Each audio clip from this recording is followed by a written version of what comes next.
My name is Joyce, and I'm 28 years old. I currently work as a software developer in Queens, a city that feels like a world away from where I grew up. The journey to independence wasn't easy, but it all started with my escape from my mother's controlling grasp. To understand where I am now, it's important to know where I came from. I grew up in a small town near San Jose, living under the strict rule of my mother, Lauren. My childhood was far from the carefree experience most kids have. From the time I could remember, my mother controlled every part of my life. There was no such thing as pocket money, no sleepovers with friends, and definitely no room for disobedience. If I did something she didn't approve of, the punishment was harsh. Sometimes she would withhold dinner. Other times, she would take away the few things I loved. The freedom I saw other kids enjoying felt like something completely out of reach for me. Even though I did well in school, my mother was always there, pushing me toward the choices she thought were best for me. She even decided which college I would attend, insisting it was the perfect fit for my future, despite what I wanted. I dreamed of going to school in a lively city, but she insisted I attend a smaller college close to home.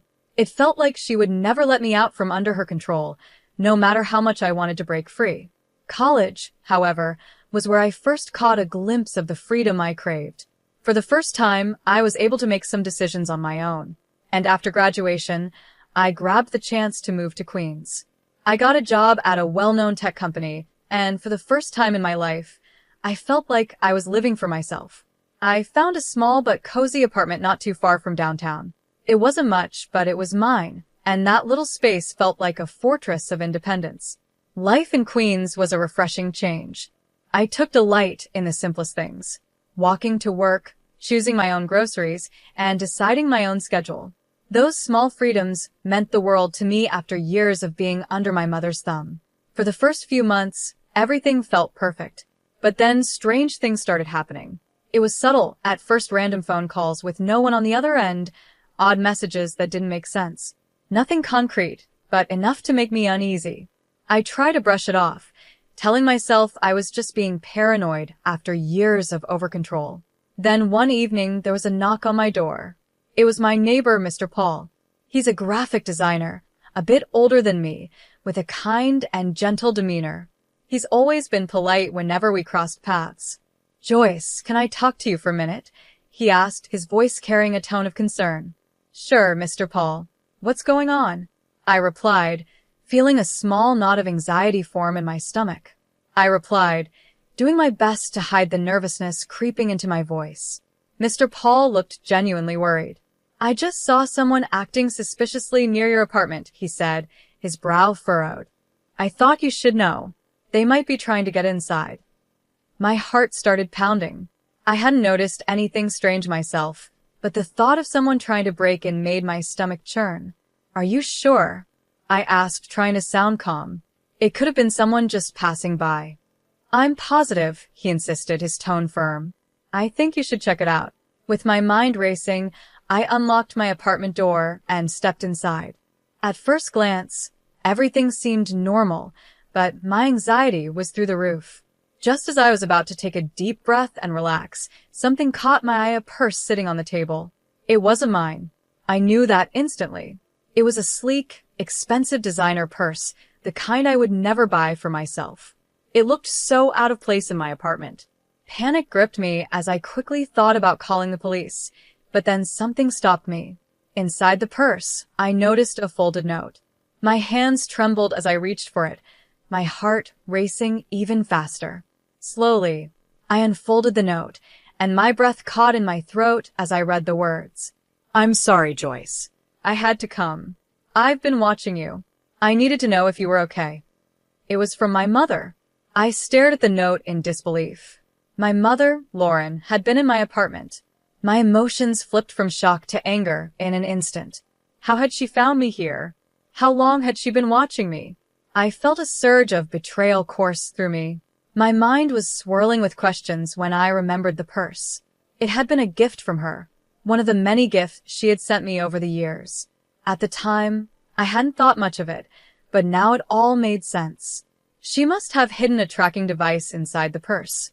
All this time, she had been monitoring my every move without my knowledge. I felt sick. I turned to Mr. Paul, who had followed me inside. His face showed nothing but sympathy as he realized what had happened. My mother, I began, my voice shaky. She's been tracking me. She must have put a device in this purse. I can't believe she would invade my privacy like this. Mr. Paul's expression softened, and he gently placed a hand on my shoulder. I'm so sorry, Joyce. That's a huge violation of your trust. You don't deserve this. Tears welled up in my eyes, but I blinked them away. I need to confront her, I said, my voice gaining strength despite the turmoil I felt inside. She has no right to do this to me. In that moment, I knew I had to act quickly. This wasn't just a minor breach of trust. It was a pivotal moment. I had spent years trying to escape my mother's control, and now I was faced with the ultimate test. Would I let her continue to manipulate me, or would I finally stand up for myself and take full control of my life? A mixture of fear and determination filled me as I started making plans to confront her. I knew it wouldn't be easy. Facing my mother would be one of the hardest things I had ever done, but I had no choice. If I wanted to be truly free, I had to break away from her influence once and for all. The freedom I had worked so hard to build in Queens suddenly felt like it was slipping away, but I wasn't going to let that happen. This was my life now, and I needed to protect it. The discovery of the hidden tracking device had shaken me to my core, but it also strengthened my resolve.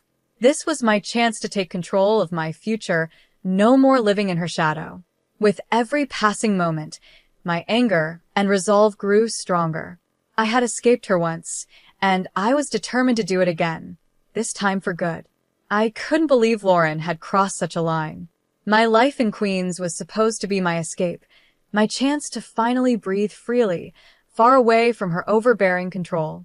But now, with her tracking me, it was clear that I was still tied to her in ways I hadn't even realized. Her presence felt like a cold shadow, reminding me that no matter how far I ran, she was always pulling the strings. The next day, I gathered all my courage and made my way to the address she had listed. She wasn't staying in some grand place, just a small, run-down apartment not far from where I had grown up. It wasn't luxurious, but it was enough for her. As I approached the door, my heart pounded in my chest. Every step felt heavy, burdened by years of frustration and pent-up anger. When I finally knocked, the silence that followed felt like an eternity. Then, after what seemed like forever, the door creaked open. "Joyce," she said softly, her voice carrying a mix of surprise and guilt. "I wasn't expecting you." I stepped inside, barely able to contain my anger. "You weren't expecting me?" I said, my voice sharp. "You've been tracking me with a hidden device, and now you're surprised?" Her face paled, and she shifted uncomfortably. "I just wanted to make sure you were safe," she stammered. "I didn't mean to invade my privacy." I cut her off, my voice trembling with fury. "You've been following my every move, Mom. This isn't about safety. This is about control. You've never let me live my own life." Her eyes filled with tears, but she remained defensive. "I've done it all for you," she insisted, her voice shaky. "I was just trying to keep you close, to help you." "Help me?" I nearly shouted, my frustration boiling over. "By suffocating me? By deciding everything for me?" I'm 28, Mom. I'm an adult. I need to live my own life. Tears began streaming down her face, but the walls she had built around herself remained firm. "I'm sorry, Joyce," she whispered. "I didn't know how to let go. I've made mistakes, but I didn't know how to fix them." I stared at her, my emotions swirling in a confusing mix of pity and frustration. "You're not just apologizing for tracking me," I said, trying to keep my voice steady. "You need to understand how deep your control has gone. It's not just this one thing, it's everything." And that's when she revealed something I hadn't expected. "I've been struggling financially," she confessed, her voice barely audible. "I wanted to ask you for help, but I didn't know how." Her words hit me like a punch in the gut. "You were going to ask me for money after spying on me?" I asked, disbelief and anger swirling inside me. Lauren nodded, her eyes filled with shame.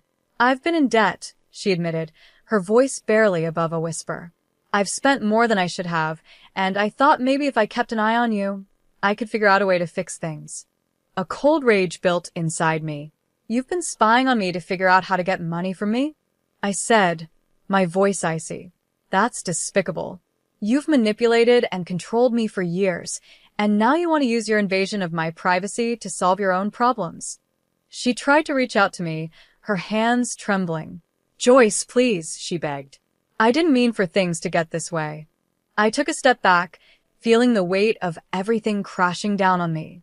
All the years of control, all the time she had made me feel small and powerless, it was all coming to a head now. I wanted to scream, to yell, to make her understand the damage she had done. But instead, all I could feel was a deep, aching sadness. This isn't just about the money, Mom, I said quietly, my voice strained. It's about the way you've treated me, the way you've never let me be my own person. You don't understand what you've done to me. Lauren stood there, tears streaming down her face, but I could see that the defensive wall she had always kept up was starting to crumble. For the first time, I saw her not as the controlling figure who had dominated my life, but as someone who was deeply flawed and lost in her own way.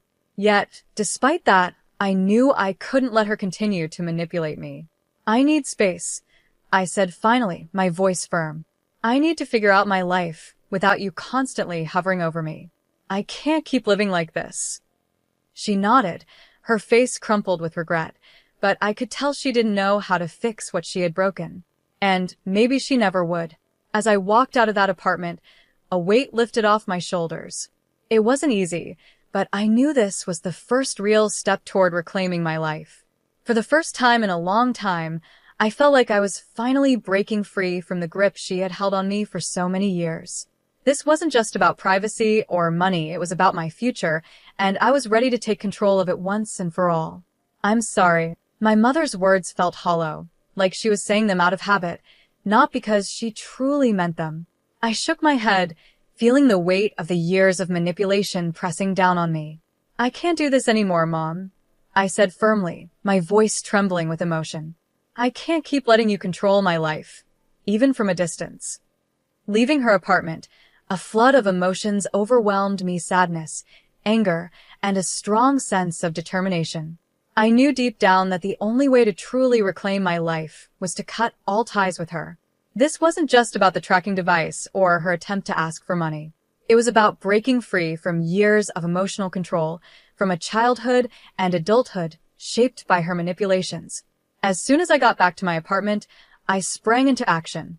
I knew that if I didn't make changes now, I would never break free from her hold.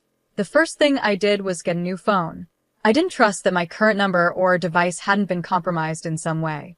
I also installed additional security measures throughout my apartment: new locks, cameras, anything that could prevent another invasion of my privacy. I wasn't taking any chances.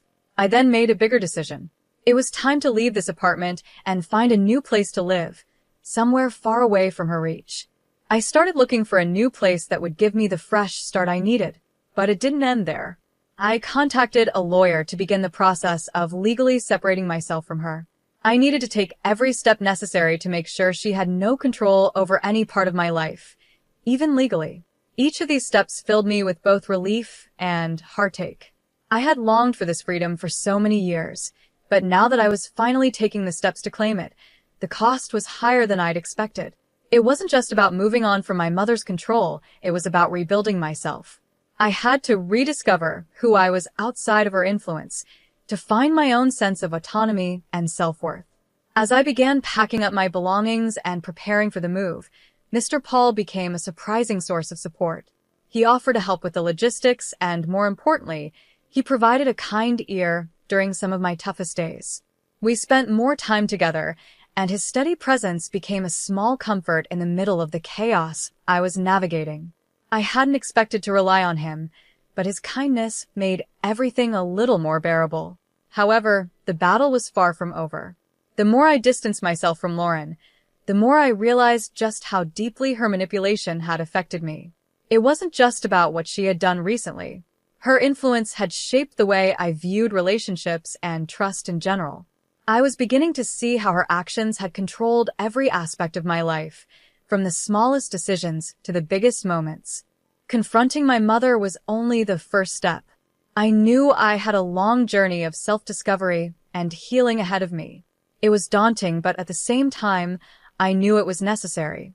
For years, I had been living in the shadow of her control, and now I was finally stepping out of it.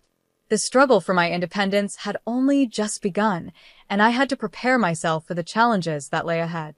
In the days following my confrontation with Lauren, everything became a blur of activity and emotions.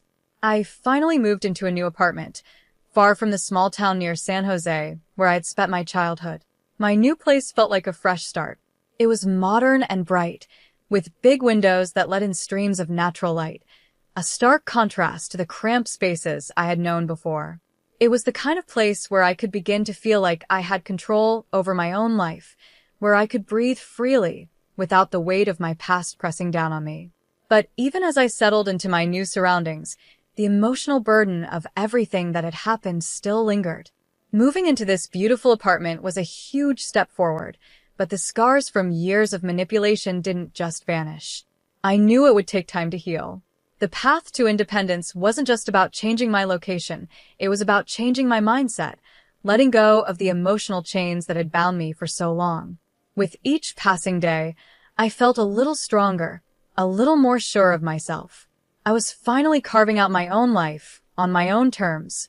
And even though the road ahead was still filled with challenges, I knew that I had taken the first step toward true freedom. This was the beginning of my journey, and for the first time in a long time, I felt like I was in control of my own story. I had lived in cramped, small spaces before, but this new apartment felt like a whole new world. As I unpacked my belongings, I was filled with a strange mix of excitement and apprehension. There was something soothing about the process of unpacking, giving me the chance to reflect on everything I had been through. But as I pulled out each item from the boxes, I was reminded of how deeply Lauren had intruded into every corner of my life. Her control had seeped into everything, even the smallest parts of who I was. The legal separation from my mother was a huge step forward. It was both liberating and painful. On one hand, it freed me from the emotional chains that had held me captive for so long. But on the other, it was the final cut in our already complicated and strained relationship. The lawyer assured me it was a standard procedure, but to me, it felt like closing a chapter one had struggled with for years. This was the definitive end I hadn't been able to bring myself to make before. Throughout this difficult time, Mr. Paul was always there. His presence was a quiet comfort in my life. He helped me with the move and offered me a steady shoulder to lean on when the emotions became too heavy to bear alone. We'd often spend the evenings in my new apartment, talking about everything and nothing. His calm, kind nature was such a welcome contrast to the turmoil I had been through. In those moments, I was reminded that not everyone in my life wanted to control me. One evening, as we sat in the cozy living room of my new apartment, Mr. Paul brought up a topic I had been avoiding. "You've been through a lot lately," he said gently. "How are you really holding up?" I took a moment to glance around the room. The empty spaces reminded me of all the things I had left behind, both physical and emotional. "It's been a whirlwind," I admitted. "I feel like I'm finally starting to breathe again, but it's hard. It's hard to let go of everything that happened." He nodded, his expression full of understanding. "It's a lot to process, but you're doing really well. Look at this new place. You're making changes and taking control of your life." His words struck a chord with me. It was such a relief to talk to someone who wasn't trying to manipulate or control me. Mr. Paul's support had been more meaningful than I could have ever anticipated. He helped me see that even amidst all the upheaval, there was a positive side to all of it. This was my fresh start. As the weeks passed, I began settling into a routine in my new apartment. I threw myself into personal projects I had neglected for years, things that made me happy and allowed me to finally express myself without fear of judgment or control. I also began to reconnect with old friends, people I had lost touch with during the years of isolation under my mother's influence. Their support and understanding were a welcome comfort during this time of transition. Despite all the positive steps I was taking, the shadow of my past still lingered. I would occasionally receive messages from Lauren, pleading for forgiveness or asking for updates about my life. Each time, I felt a pang of guilt, but I knew responding to her would only pull me back into the chaos I had fought so hard to escape. I had to stay strong and remember that cutting ties with her was the best thing for my future, no matter how difficult it was. One day, as I was preparing dinner in my apartment, Mr. Paul came over to help. We were casually chatting about my new job when, out of nowhere, he asked, "Do you ever think about what's next for you? Beyond just getting away from all of this?" I paused, the question catching me off guard. I hadn't thought much beyond escaping my mother's control. "I'm still figuring that out," I admitted. "I've been so focused on just getting away from my mother and her control that I haven't really thought about what comes after." Mr. Paul smiled softly. "That's understandable. But now that you've taken such a huge step, you've got all the freedom to think about what you want for your future." His words stayed with me long after that conversation. I had spent so much of my life just trying to break free, trying to get out from under the weight of Lauren's control, that I had never truly allowed myself to dream about what came next. Now, for the first time, I was in a position to do that. I knew the road ahead wouldn't be easy. There would be bumps, and there would be moments when I questioned everything. But I was finally in control of my own life, and that was something worth celebrating. The new apartment wasn't just a place to live, it was a symbol of everything I had worked for, of the independence I had fought so hard to achieve. As I stood in my new space, looking out at the city beyond, I felt a sense of calm wash over me. I was finally free to live my life on my own terms. The future was wide open, and for the first time in a long time, I was excited to see where it would take me. I hadn't really thought much about what I wanted my life to look like now. Mr. Paul smiled gently and said, "It might be worth thinking about what you want for yourself, not just what you're trying to escape. You've made such a big step, so what do you see for your future?" His words struck a chord with me. I realized I had been so focused on getting away from my past that I hadn't spent any time thinking about what I wanted moving forward. The idea of building a future based on my own choices was both exciting and a little scary. That evening, sitting alone in my new apartment, I started to think about the future. I thought about the kind of life I wanted to create, not just one without my mother's control, but one that was positive and meaningful. It felt like a new kind of freedom, one that came with its own challenges, but also the chance for growth. I was beginning to understand that reclaiming my life meant more than just leaving my past behind. It was about building something new for myself. And while I knew the journey wasn't over, I felt a sense of hope and possibility that I hadn't felt in a long time. As the weeks turned into months, I began to feel cautiously optimistic. My new apartment was starting to feel like home, and I had settled into a routine. I had been focusing on my personal growth and reconnecting with old friends. But there was still one thing left unfinished. My final confrontation with Lauren. One afternoon, as I was enjoying a quiet cup of coffee, I got another message from her. It was similar to the others, asking for forgiveness and hinting at her financial struggles. I stared at the message, feeling a mix of anger and sadness. It was clear she still wanted to reach out, but I had made up my mind. I couldn't let her back into my life. By this time, Mr. Paul had become more than just a supportive neighbor. He was now a true friend. We had regular conversations, and I found myself opening up to him in ways I hadn't expected. One evening, while we were cooking dinner together, I decided to tell him about the message. "I got another message from Lauren today," I said, trying to keep my voice steady. "She's still asking for money and saying she's sorry. I don't know what to do." Mr. Paul looked up from the stove, concern written on his face. "You've already done so much to protect yourself. Maybe it's time to think about what's best for your own peace of mind." I nodded, feeling a mix of relief and hesitation. I've been thinking about that. I know I need to completely let go, but part of me still feels responsible. He placed a hand on my shoulder gently. "It's normal to feel that way, but remember, you've done all you can. Sometimes letting go is the hardest, but also the most important step." The next day, I woke up knowing that I had made my decision. I made up my mind and wrote a final letter to Lauren, clearly setting my boundaries. In the letter, I told her that I wouldn't respond to her messages anymore and that any attempts to contact me would be ignored. It was a firm but respectful goodbye. As I sealed the envelope, I felt a mix of sadness and relief.